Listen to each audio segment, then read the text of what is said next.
माँ Gayatri recording studio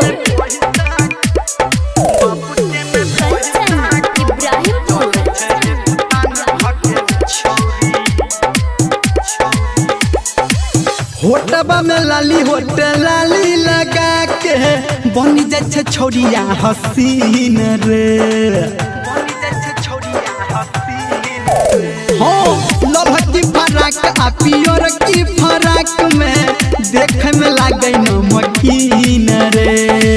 कखनो पहिरे जींस कखनो रे चोली चले रगड़ के रोड की मांगे अंग्रेजी में सॉरी बाबू के न पैसा कौड़ी चले रे उतान भाग्य छौरी बाबू के न पैसा कौड़ी चले रे उतान भाग्य छौरी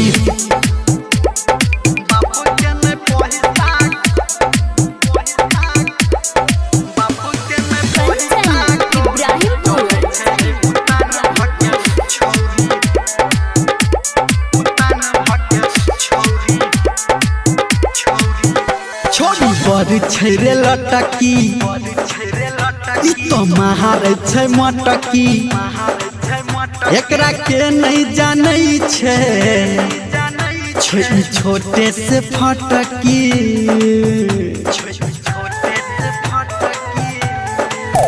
छोरी बड़ छैरे लटकी ई तो महार छै मटकी एकरा के नहीं जानै छै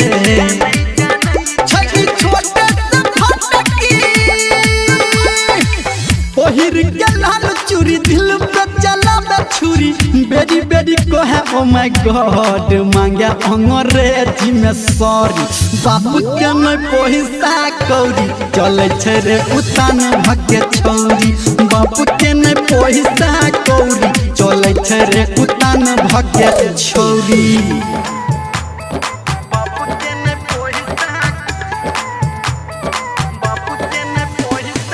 माँ गायत्री रिकॉर्डिंग स्टूडियो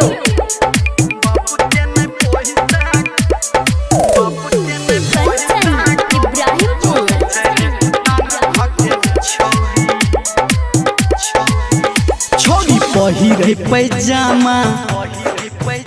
एले उलटा जमाना बात केकरो नहीं माने राखै सात गो दीवाना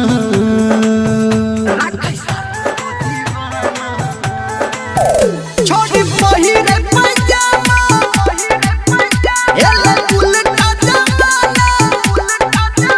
बात केकरो नहीं माने राखै सात गो दीवाना कहे धर्मेंद्र निरमलिया रे सही छै